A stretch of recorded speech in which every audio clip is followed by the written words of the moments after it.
Good afternoon, I'm James Ezimoha and you're watching AnewZ. Let's see your headlines. Iran and Israel launch more attacks as Trump weighs US involvement in the conflict.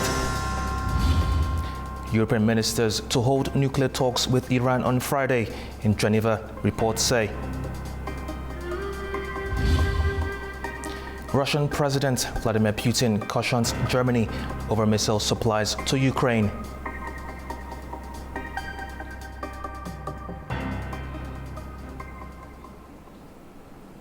US President Donald Trump says he has not yet decided on military action, even though reports claim strike plans on Iran have been approved. This comes as sirens rang out across Israel, with the missiles seen in the night sky. Meantime, crowds waved Iranian flags through the streets of Tehran on Wednesday night. It's reported that US President Donald Trump has approved military plans to strike Iran, but has held off on giving the final order, according to CBS News and the Wall Street Journal. US officials reportedly say Trump paused the decision in hopes that Iran might still agree to abandon its nuclear program, as Tehran denies having the capability of creating nuclear weapons. Publicly, Trump has echoed some uncertainty and hesitancy, and he says he could leave his decision to the last minute. I have ideas as to what to do, but I haven't made a final. I like to make the final decision 1 second before it's due, because things change. I mean, especially with war, things change with war. It can go from one extreme to the other. He added that Iran should have made a deal and posted online that US patience is wearing thin. At a Senate hearing, US Defense Secretary Pete Hegseth said American forces are prepared to carry out any order given by the president and confirmed that additional assets, including 2 aircraft carrier groups, are being moved into the region. Iran's supreme leader, Ayatollah Ali Khamenei, responded in a televised speech, calling any US military action dangerous and saying the Iranian nation will not surrender. Following the speech, hundreds of Iranians were seen carrying their national flags out on the streets of Tehran Wednesday night, while Reuters reported traffic jams as thousands tried to leave the capital city. It comes as the conflict between Israel and Iran enters its 7th day of exchanging airstrikes on each other. Drone and missile attacks intensified overnight. Early Thursday, Iran's authorities say their air defenses intercepted drones on the outskirts of Tehran, according to the SNN news agency.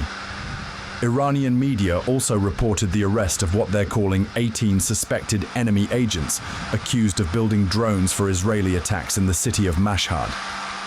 At the same time, Israel said it had intercepted 2 drones launched from Iran and that sirens sounded in the Jordan Valley and northern parts of the country. Israel says its military is continuing to strike nuclear and missile facilities across Iran. According to the US-based group Human Rights Activists, 585 people have been killed in Iran since the strikes began, including 239 civilians and 126 security personnel. In response, Iran has launched around 400 missiles toward Israel, killing 24 civilians, according to Israeli authorities. Meanwhile, US President Donald Trump's hesitation in the Iran-Israel conflict is causing growing concern across the country. Many Americans are worried not just about possible military action, but also about economic and human cost of a war in the Middle East. As the Israel-Iran conflict enters its 7th day, US President Donald Trump is keeping the country and the world guessing about his next move. Now, Americans across the country are voicing concern to potential US military involvement. Many Americans say they fear the conflict could spill into a larger war, one that the US can't afford. And it's their war. It's not our war. And I hope it doesn't become our war. The price of fuel is another major concern. In California, because I live in California, we pay the highest gas prices in the country, because maybe here that means gas prices go from $4.50 to $6 is not a reason for me to see the lives of the Iranian people should be sacrificed for the benefit of our gas prices. I don't know, I'm kind of used to expensive gas. I don't think we need to blow up the whole country to have cheap gas. It could potentially do an awful lot of damage. Oil prices could spike. Food prices around the world could spike. It's going to probably cause a recession. It might cause inflation. Anything like this would not be good. And it would probably tank the stock market. So if Trump is concerned about business, which he seems to be, then he's playing with fire. And for some, the warning signs feel far more serious. Cashier Jonathan Spencer sees echoes of history. I'd say anyone who says they don't have a stake in this is just not paying enough attention to how war works and how things escalate. And I think if you consider that World War I and World War II, we didn't call it that until we were already several years into the conflict. So we might already be in World War III according to the history books 20 years from now. I think anyone who says that they're not involved in it, I think they got to pay a little bit more attention to it and hope that we stay out and hope that this can de-escalate as soon as possible. But opinions vary. Some citizen believes the US should cut ties with Israel altogether, and some fears Trump has already made up his mind. I think the United States needs to stop funding them. It's awful. Oh, it's very concerning, but I feel like he's already kind of made up his mind. He's just trying to placate people, I think, because it's a very unpopular sort of situation that he's getting into. What do you think is his decision about what he's going to do? Oh, he's going to go to war. I think he is going to be having the U.S. involved in it. President Trump told reporters outside the White House on Wednesday that he hasn't decided whether the United States will join Israel's military campaign, a campaign launched last week amid fears Iran was nearing nuclear weapons capability, a claim Iran denies. Later, he revealed Iranian officials had expressed interest in coming to Washington for talks, but added that it's a little late. The United Nations Secretary General says he is profoundly alarmed by the escalating military conflict between Israel and Iran. Speaking at the UN headquarters, Antonio Guterres' spokesperson urged both sides to halt all attacks immediately and called diplomacy the only path forward for regional stability. All military attacks must stop now. He reiterates his call immediately to pursue de-escalation, leading to a ceasefire, avoiding at all costs the descent into a deeper conflict. For the Secretary General of the United Nations, diplomacy remains the best and only way to address concerns regarding Iran's nuclear program and regional stability in the region. For us, the framework remains the UN Charter. It remains international law. That is our framework to save people from the scourge of war, as it's clearly written in the Charter. And he urges all member states to comply fully with the Charter and international law, including international humanitarian law. Let's talk to Enrique Cosero, political analyst, about Donald Trump's potential involvement in the Israel-Iran conflict. Enrique, what would need to happen for the United States to launch a direct strike against Iran? First and foremost for me is, probably it's not the main thing, but the main excuse is Fordo, which is a nuclear base that is underground, is deep underground, and Israel has already said that there is no way that with their weaponry and with its technology in order to bombard the nuclear facilities, Fordo can be reached in the probably ordinary way. So Fordo is a very critical excuse in order to make the United States get into the conflict. But at the same time, I don't know nobody knows. I don't know what is on the Donald Trump's mind.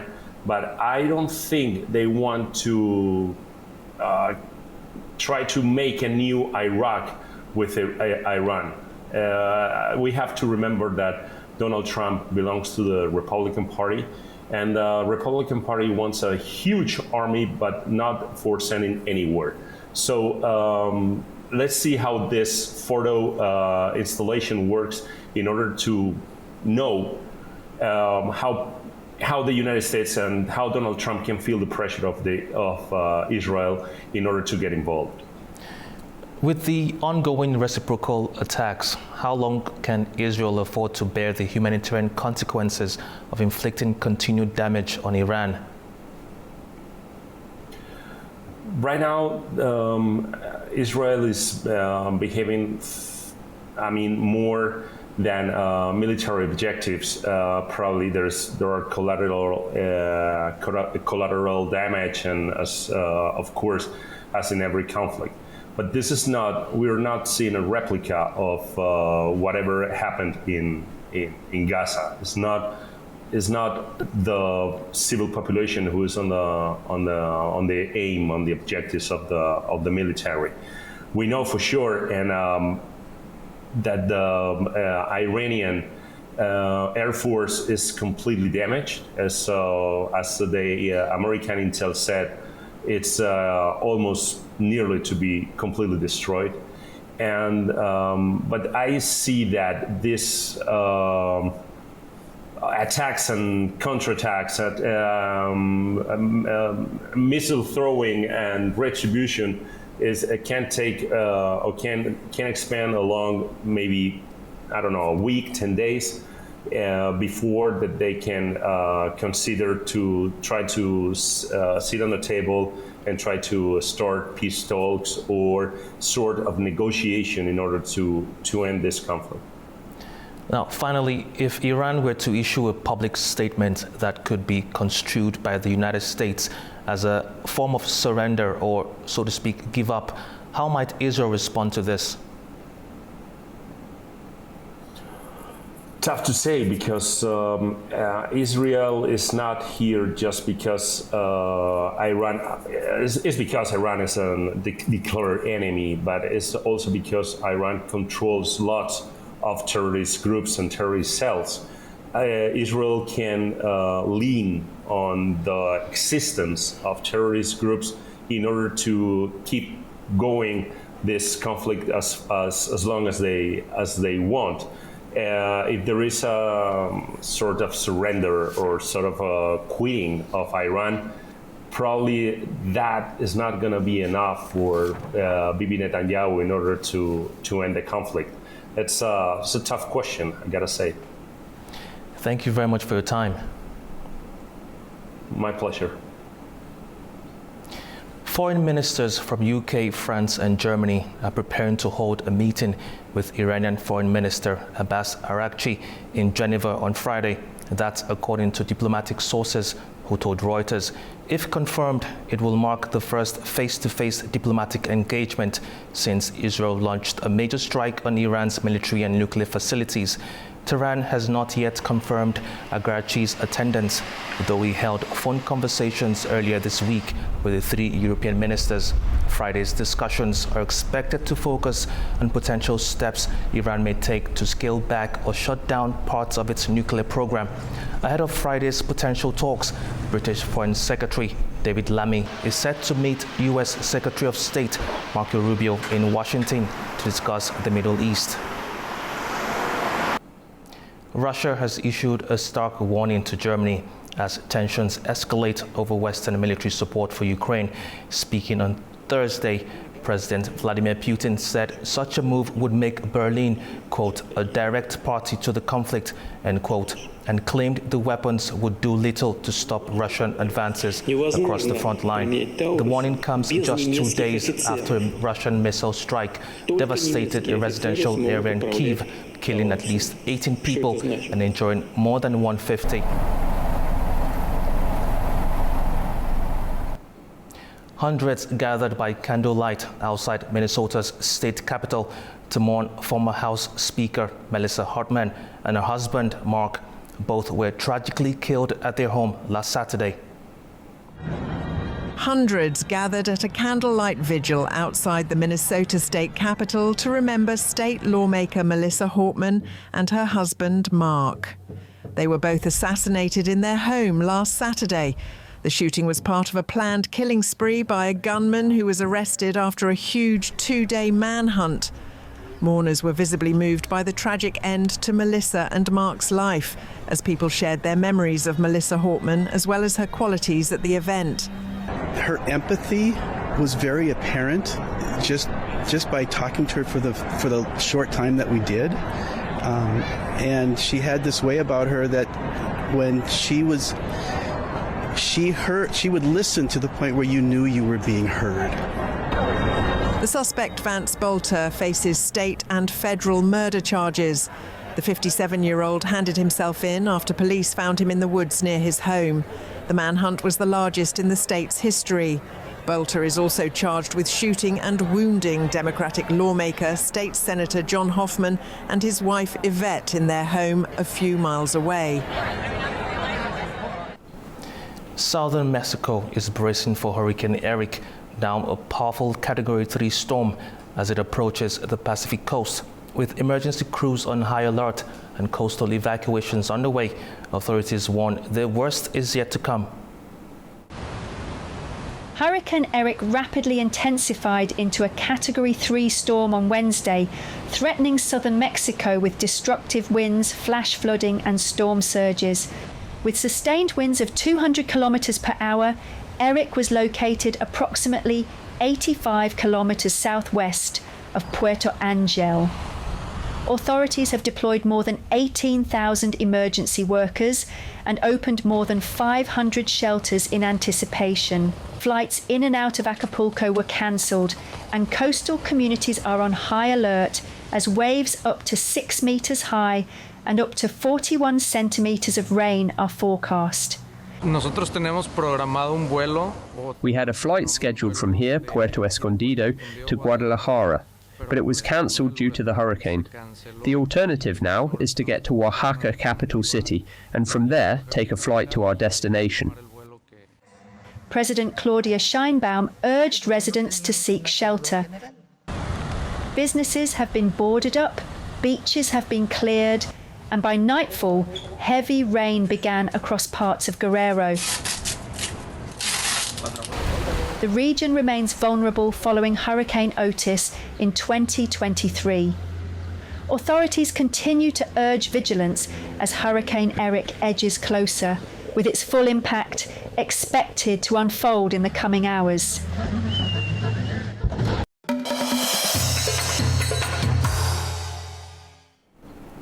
Chinese President Xi Jinping has called for the acceleration of the China Kyrgyzstan-Uzbekistan railway construction at a meeting with Kyrgyz President Sadir Japarov in Astana during the China Central Asia Summit. Our Fariza Kalimozina has the details. President Xi Jinping urged speeding up the construction of the China Kyrgyzstan-Uzbekistan railway during his meeting with Kyrgyz President Sadir Japarov on the sidelines of the China Central Asia Summit in Astana. She highlighted the strong potential of China-Kyrgyz cooperation and proposed expanding trade, investment and joint projects in emerging sectors. The railway set to connect China with Central Asia, Europe and the Middle East officially began construction in December 2024. The route spans 450 kilometers. Early estimates suggest the railway could transport between 7 and 15 million tons of cargo annually. Work on key sections such as bridges and tunnels started in April this year. A joint company was formed to oversee the project, with China holding a 51% stake and Uzbekistan and Kyrgyzstan each owning 24.5%. The construction is expected to take around 6 years. And currently, the only transport corridor from China to Europe and the Middle East runs through Kazakhstan via the Kyrgyz border crossing. The new route through Kyrgyzstan is 300 kilometers shorter, potentially cutting transport time by up to 5 days. Russia's position was previously seen as a challenge for the project. However, experts say Moscow's ability to block such initiatives is limited, partly due to its growing dependence on China amid the consequences of the war in Ukraine. This has given Beijing more freedom to reshape trade flows in Central Asia. However, considering the scale and complexity of the project, particularly the 260-kilometer mountainous section in Kyrgyzstan, quick progress is unlikely. Fariza Kalimurzina, AnewZ in Almaty, Kazakhstan. Let's talk to Nubulat Dushanbayev, PhD at Turan University, about the new treaty signed by China and Central Asian leaders. Now, why has China prioritized another summit and this new treaty with Central Asia? Definitely. In the last few years in Central Asia, we have seen the sharp rise of China in terms of investment, in terms of infrastructure, and in many other fields. So in Astana, which is summit, they have concluded association. It shows China is taking a sharp step in Central Asia in order to be able to make Central Asia as a bridge, which is be able to send its goods from China to Europe. Now, how will the $209 million grant from China and the expanded infrastructure boost regional development? It's arguably matter because the rise of investment from China, it doesn't mean it absolutely impacts positively regional aspect. I think it depends on the both sides, in particular Central Asian side, how to use efficient those investments and how to be able to create sustainable long-term relations. But anyhow, for now we have seen thanks to those huge amount of investments in Kazakhstan and in many other Central Asian countries, we are able to open new jobs and new infrastructure, which is helping sustainable future. And finally, what impact will improved rail, road and flight links have on trade and connectivity in the region? Definitely. In the last 30 years, we haven't seen a huge investment on the field of railroad, but yesterday in Kazakhstan, they have opened Dostok-Mointa railroads. It's one of the longest 800 kilometers railroads. Such a kind of infrastructure, I think, the future lead to expand Chinese export by Kazakhstan. So therefore, those infrastructure investments in railroad definitely will impact positively as a making Central Asia again the bridge between the East and the West. Thank you very much for your time. Kyrgyzstan has unveiled major projects worth about $200 million as the government is pushing reforms to improve the business climate. Fikrat Dolukanov reports from Bishkek. Kyrgyzstan is stepping up efforts to attract foreign investment and position itself as a regional player in Central Asia's economic landscape. This week, the country presented a portfolio of 8 investment projects worth around $200 million at the Central Asia-China Industrial and Investment Cooperation Forum held in Astana, Kazakhstan. The focus was firmly on agriculture, with proposals ranging from modern poultry farms and food processing plants to seed production and livestock breeding. The Deputy Minister of Agriculture, Samat Nasirdinev, reaffirmed Kyrgyzstan's openness to economic cooperation with both China and neighboring Central Asian countries, highlighting recent reforms to improve the business climate, including tax incentives and infrastructure support for priority sectors. Back home, right from the forum, President Sadyr Japarov told Parliament that several draft laws are now under review, aiming to further reduce the tax burden for entrepreneurs. Among them is a proposal to create a special financial and investment zone in Tamchi on the northern shore of Issyk-Kul, which would operate under a distinct legal and economic regime. The president called on MPs to back the reforms, stating that attracting investment and growing the national economy is a shared responsibility. AnewZ, Fikrat Dolkhanov, Javid Aliyev, Kyrgyzstan. Turkish President Recep Tayyip Erdogan will receive Armenian Prime Minister Nikol Pashinyan in Istanbul. The information was shared by Ferhat Altan, head of the communications department of the Turkish presidency, via a post on his X account. He announced that the Armenian Prime Minister will pay a working visit to Turkey on Friday and will be received by President Recep Tayyip Erdogan. Earlier, Pashinyan had not disclosed the agenda of the talks with Turkish President.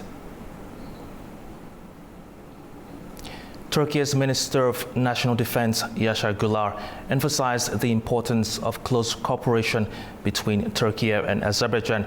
He made the comment at a reception marking Azerbaijan Armed Forces Day. The critical importance of the strong cooperation between Turkey and Azerbaijan at both regional and global levels has been highlighted and appreciated in Ankara. Turkey's Minister of National Defense, Yaşar Güler, made the remarks during a reception at the Gazi Officers Club, marking Azerbaijan Armed Forces Day. At the event, Güler stressed that peace, stability and prosperity are increasingly under threat. He said it's necessary to be strong in every domain, particularly for countries with strategic importance, such as Turkey and Azerbaijan. Böylesine kritik bir ortamda Türkiye ve Azerbaycan'ın bölgesel ve küresel... In such a critical environment, the close cooperation between Turkey and Azerbaijan at the regional and global level is more important than ever. Rather than a relationship between two states, there is an unshakable spirit of solidarity with eternal and everlasting brotherly ties between our countries with strategic partnerships. Our countries have experienced joys and sorrows together throughout history, supported each other in difficult times and stood side by side under all circumstances. With this unity that comes from history, there is close cooperation between Turkey and Azerbaijan in almost every field, especially in defense and security. In this context, our armed forces work shoulder to shoulder and successfully carry out many activities. Türkiye ve Azerbaycan arasında başta savunma ve güvenlik olmak üzere. The minister highlighted that the two countries collaborate extensively from mutual personnel training to bilateral and multinational military exercises. He underscored that Azerbaijan's strength is Turkey's strength, and Turkey's strength is Azerbaijan's strength, a reality, he said, that was demonstrated to the world during the 44-day patriotic war in 2020. Güler also pointed out that the victory of Azerbaijan in the patriotic war has opened a significant door for peace and stability in the South Caucasus region, creating hope for a more secure and prosperous future. The space of Mugam 7th International Music Festival has opened in Baku, bringing together performers from more than 25 countries. Our AnewZ brings more from the venue.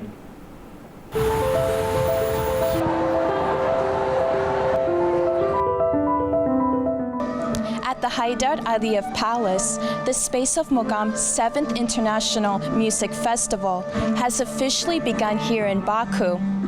Local Azerbaijani and international artists are showcasing their unique musical forms in front of the global audience. This concert hall is filled with excitement as people get to watch this week's performances. Organized by the Haydar Aliyev Foundation in collaboration with the Ministry of Culture, this festival marks a significant cultural moment dedicated to preserving and promoting one of Azerbaijan's most revered musical traditions, Mugam. Opening with a vibrant ceremony, the event welcomed artists, cultural figures, and international guests as the soulful echoes of Mugam filled the hall. This year's theme is Beati, an ancient and effective Mugam mode known for its spiritual depth and melancholic tone. Rooted in Azerbaijani music, it also echoes through Turkish, Central Asian, Arab, and Persian traditions, reflecting Mugam's cross-cultural reach. The festival has drawn over 50 performers from more than 25 countries. This international turnout underscores the growing recognition of Mugam as a global art form and provides a platform for musical dialogue and cultural exchange. Baku has turned into a center of promotion of traditional music of Eastern people. It's what we musicologists call traditional model music. So it is improvised and based on definite tone scales, which are very different. But at the same time, we have now the landscape of what is going on in different countries around this type of music.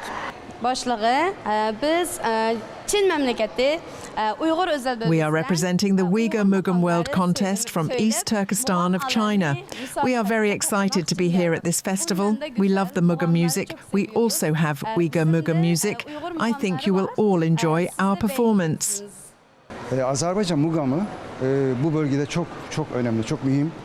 Azerbaijani Mugam is very important and significant in this region because it carries the most valuable values of ancient culture from the past. As you know, the center of this music is Shusha. That's why the performers, vocal artists in the Mugam festival have very huge value in this geography. As a person who is doing a doctorate in this geography, I am a person who knows the value of the Mugam festival. The program features solo performances, group collaborations, and panel discussions focusing on the future of traditional music in a modern world. Local artists share the stage with international musicians, creating a diverse and enriching experience for audiences of all backgrounds. The event will continue through June 22nd, offering daily concerts, forums across multiple venues in Baku. It promises to be a week-long celebration of heritage, harmony, and the evolving narrative of Mugam music. The space of Mugam continues to serve not only as a cultural showcase, but as a bridge connecting generations, regions, and musical traditions.